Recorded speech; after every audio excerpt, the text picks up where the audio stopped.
से निवेदन है कि मंच की शोभा, हाँ जी नीचे आ जाएं आप ऊपर ना आए कृपया, थोड़ा सा धैर्य रखें, नहीं ऊपर ना आए आप।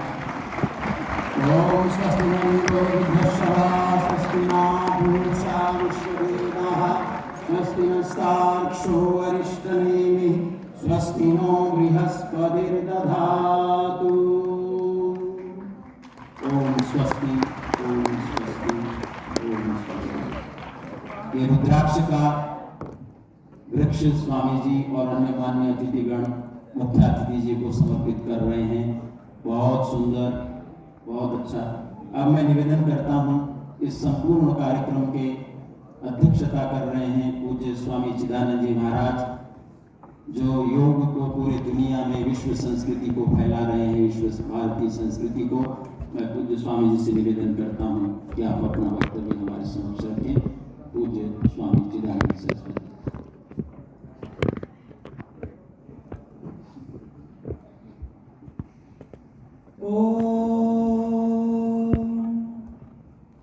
असतो मा सद्गमय तमसो मा ज्योतिर्गमय मृत्योर्मा अमृतं गमय।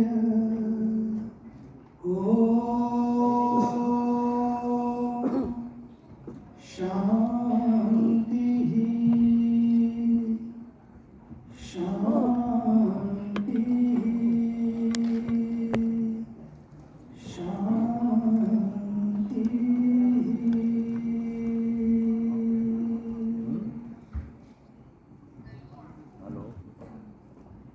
सम्मानित सभी पूज्य संतवृंद, पूज्य स्वामी प्रणवानंद महाराज, इस देश के एक मर्यादा है, इसलिए मुझे कहना पड़ रहा है, पूर्व नहीं तो वैसे अभूतपूर्व राष्ट्रपति सरलता, सहजता और समता का संगम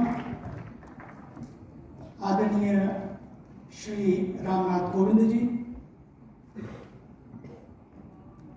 इस देश नहीं पूरे विश्व की एक ऐसी महान संस्था जिसने जीना सिखाया कि राष्ट्र के लिए जीना कैसा होता है।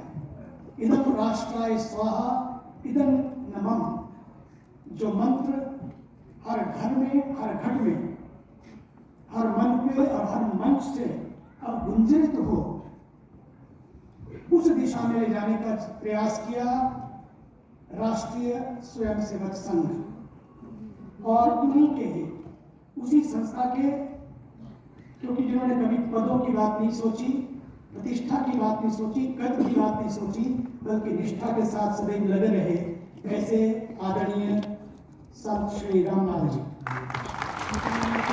भारत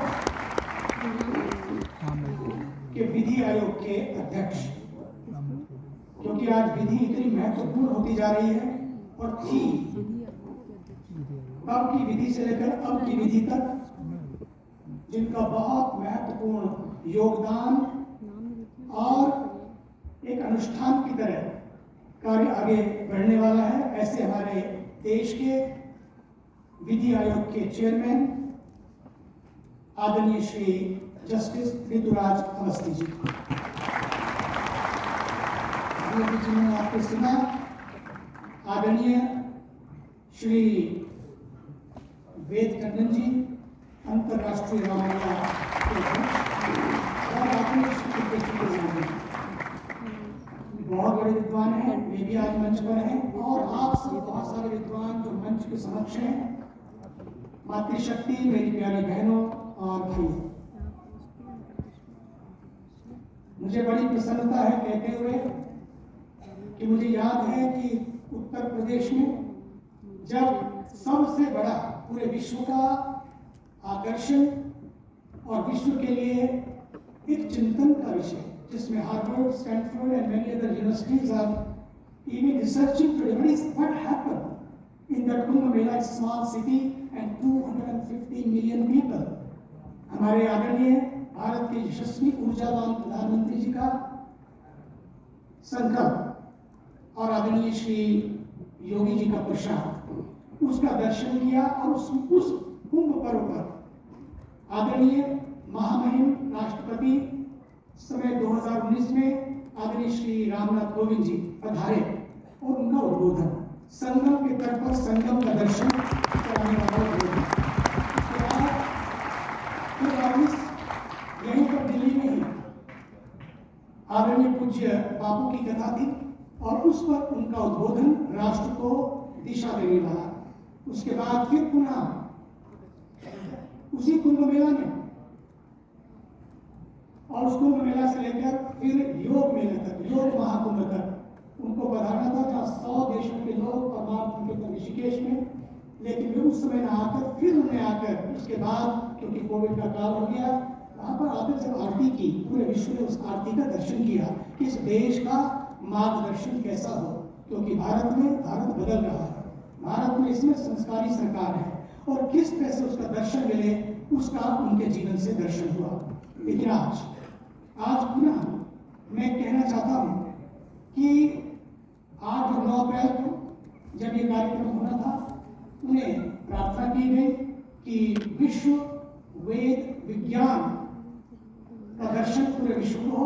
उन्होंने तुरंत स्वीकार किया। समय बदला क्योंकि तिथियां पूरी आ पाई, तो फिर आपने पुनः एक स्वीकार किया कि आपकी सारी व्यवस्थाओं को छोड़कर आप आए, आपका अभिनंदन। देखिए, बहुत कुछ हमने 2 दिनों में सीखा, सुना, पाया। केवल वेद को माने जाने नहीं बल्कि जिए, उसके सूत्र भी प्राप्त किए। साथ ही साथ एक बात और सामने आई कि समय आ गया है, हमारे जवानों को एक दिशा चाहिए, क्योंकि आज का जवान, भारत के प्रधानमंत्री जी बार बार कहते हैं कि स्किल इंडिया, डिजिटल इंडिया, लेकिन आज केवल डिजिटली हम एडवांस हो जाए उतना नहीं है, how we can divinely also advance. तो डिजिटल इंडिया के साथ डिवाइन इंडिया कैसे आगे बढ़े, उसका भी दर्शन वेदों की ओर लौटने के बाद होगा, जब हमारा जीवन वेदों की ओर जाएगा। दूसरी बात, कल भी मैंने इस बात की बात की थी कि देखिए, स्किल इंडिया ठीक है, लेकिन फुलफिल्ड यूथ, स्किलफुल यूथ एक बात है, लेकिन फुलफिल्ड यूथ ये दूसरी बात है कि हम अपने जीवन से संतुष्ट हैं। इसके लिए मैंने कल एक बात को इशारा किया था कि वेद इस बात की बात करता है, साइंस आपकी अलमारियों को भर सकती है, आपकी तिजोरियों को भर सकती है, आपकी अलमारियों के शेल्फ भर जाएंगे, लेकिन सेल्फ खाली रह जाएगा, इसकी कौन गारंटी लेगा। सेल्फ भरा रहे, इसके लिए वेद अनुशासन हमें उस ओर चलने का संदेश देता है।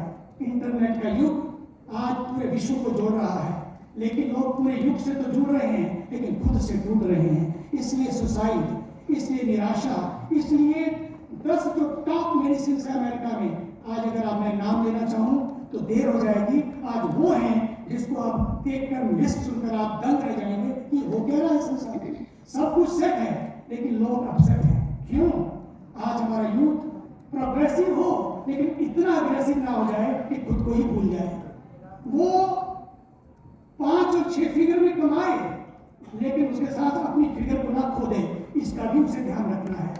साथ ही साथ यही वेद सिखाता है कि मैंने कल एक बात बताई थी कि वेद केवल एक किताब नहीं है, क्योंकि वेद तो पूरे जीवन का हिसाब है।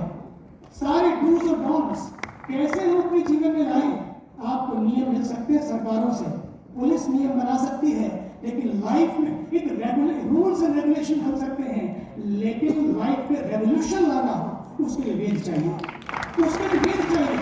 और हम लोग बहुत देर तक हमने बात की मिसाइल्स की, मिसाइल्स छुटी, मिसाइलों ने बहुत कुछ दिखाया महाभारत की वार में, लेकिन आज का देश केवल महाभारत की वार की तरफ नहीं बल्कि महाभारत की ओर जा रहा है। इसलिए केवल महान मिसाइल से काम नहीं चलेगा, अब तो मेडिटेशन इन लाइफ से काम चलेगा कि कैसे भीतर का मेडिटेशन आपको बाहर के युद्ध से, मिसाइल से बाहर के युद्ध जीत सकते हैं, भीतर के नहीं। भीतर के युद्ध तो जो वेद ने रास्ता बताया है कि ध्यान करो, 3 मंत्र, मेडिटेशन, नो रिएक्शन, इंट्रोस्पेक्शन, क्या चाहिए आपको? 3 मल्टीविटामिन चाहिए। वेद कहता है इन तीनों की ओर ध्यान से शुरू करो और आत्मनिरीक्षण से अपनी संध्या को विराम दो, ताकि आप अपने आप को देख सकें। संसार में बहुत कुछ खड़ा हो सकता है, खड़ा कर सकते हैं, जीवन में बहुत कुछ बड़ा हो सकता है, लेकिन साइंस आपको बड़ा बड़ा बड़ा बड़ा बनना सिखा सकती है, बड़ी बड़ी चीजें खड़ी कर सकती है, लेकिन जीवन बढ़िया कैसे बने वो केवल वेद सिखा सकता है। जीवन बड़ा बने लेकिन जीवन बढ़िया बने, जीवन में इंफ्रास्ट्रक्चर खड़े हो लेकिन जीवन में infrastructure, how we can be internal structure, ये बहुत बहुत बहुत जरूरी है। इसलिए मैं अपने यंग इंडिया से कहना चाहता हूँ, वेद कहता है तंग इंडिया मत बनो। इंडिया को तंग इंडिया नहीं बल्कि अपने दिलों को तंग नहीं बनाना है। आपने देखा 3 चीजें और हमारे आदरणीय राष्ट्रपति जी जब आए, वो नाश्ता कर सकते थे, वो जा सकते थे, पहले स्नैक्स हो जाए, पहले ये खा लो वो खा, ऐसा होता है, परंपरा है, लेकिन उनके लिए टाइम हो गया और मुझे बड़ी प्रसन्नता है। 12:30 बजे उन्होंने कहा टाइम हो गया। मैं ये कहना चाहता हूँ यही वेद कहता है टाइम मैनेजमेंट, तो यही इस राष्ट्र ने सिखाया, टाइम मैनेजमेंट और दूसरा है टर्म मैनेजमेंट। टर्म मैनेजमेंट, आज इस देश को कहीं भी हेट स्पीच की नहीं बल्कि हार्ड स्पीच की जरूरत है, हार्ड स्पीच की, और यही वेदों ने सिखाया है और यही भारत ने किया है। भारत के प्रधानमंत्री जी ने, अगर टर्की ने कुछ किया भी, करता भी रहा, समय समय पर करता रहा, सबको मालूम है, संसार को मालूम है, लेकिन जब समय आया तो उन्होंने कुछ सबको भुला दिया और सबसे पहला वहां समस्या तूफान आया, वो तूफान उठाता रहा, भूचाल उठाता रहा, लेकिन जब वहां भूचाल आया तो उन्होंने तब क्या किया, सीधे ही सबसे पहला हवाई जहाज अगर पहुंचा तो भारत से पहुंचा। ये है भारत, ये है भारत। इसी को बोलते हैं टाइम मैनेजमेंट, टाइम मैनेजमेंट और थॉट मैनेजमेंट। ये तीनों चीजें वेद सिखाता है। इसलिए वेद, मैं इसलिए कह रहा हूं, मैं वेद मंत्र का अर्थ करता हो हम तस्त्वम, लेकिन मुझे लगा कि समय लग जाएगा, तो जो वेद व्यवहारिक है, यही स्वामी दयानंद जी ने किया, महर्षि स्वामी दयानंद जी ने यही किया कि उस पारमार्थिक ज्ञान को व्यवहारिक ज्ञान में कैसे लाया जाए, भावों को कैसे लाया जाए, लोगों के जीवन का अंग कैसे बने। अगर लोगों के जीवन का अंग बन गया तो लोग शेल्फ भी भरेंगे अलमारियों के, और लेकिन सेल्फ को खाली भी नहीं होने देंगे, ये भी ध्यान रखेंगे, ये बहुत जरूरी है। इसलिए आइए समय की मर्यादा को देखते हुए भारत के प्रधानमंत्री जी को अभी मन की बात के माध्यम से यहीं से सबकी बैठकर सारा कार्यक्रम उस समय शांत हो गया कि आज हमें भारत के उस यशस्वी, ऊर्जावान, तपस्वी प्रधानमंत्री को सुनना है जो अपने मन की बात से नहीं बल्कि सबकी मन की बात सुनकर लोगों को कैसे उठाते हैं। वहां पर भी उन्होंने कि बेटा बेटी एक समान और ईश्वर के सामने बेटा बेटी एक समान, ये तो कहते हैं ईश्वर की दोनों संतान, कुछ अलग नहीं है। बेटियों को सम्मान दीजिए, बेटियों की मुस्कान और भारत की पहचान।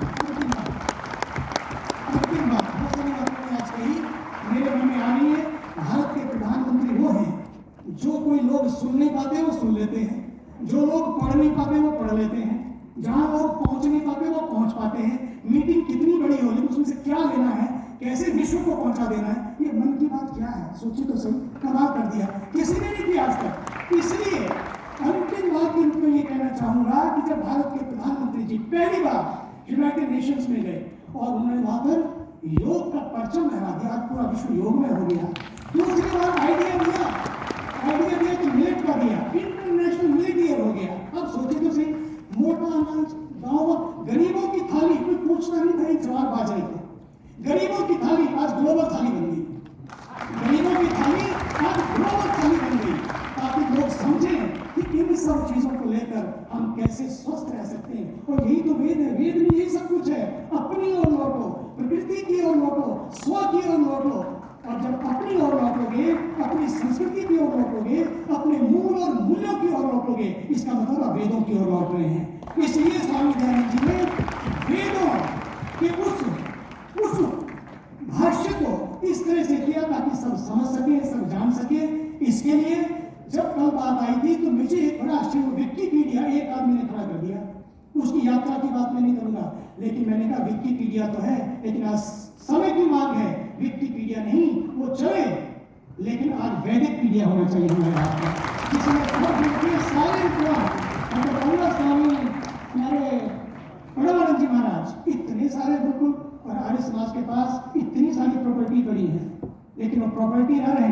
प्रॉस्पेरिटी बन जाए, पवित्रता के केंद्र बन जाए। वहां से हर गुरुकुल से कन्याओं को, कन्या शक्ति को आगे लाइए और उनके साथ मिलकर अपने बच्चों को डिजिटल इंडिया सिखा के उनके माध्यम से विकिपीडिया तो बना, सब जुड़ गए। आज वैदिक पीडिया ऐसा हो जिसको जहां जो चाहिए, जब दृष्टि चाहिए तो वैदिक पीडिया की ओर जाए, जब संसार की ओर जाए तो विकिपीडिया की ओर जाए। लेकिन संसार और परमार्थ दोनों को ठीक ठीक समझना हो तो वो लोग वैदिक पीडिया की ओर जाए। यही वेदों का संदेश है। भारत माता की, भारत माता की वंदे मातरम, वंदे मातरम, वंदे मातरम, वंदे मातरम। धन्यवाद।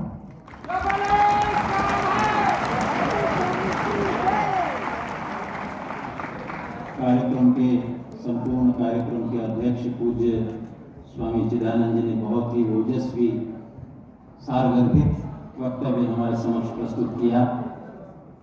उनका बहुत बहुत हम धन्यवाद करते हैं।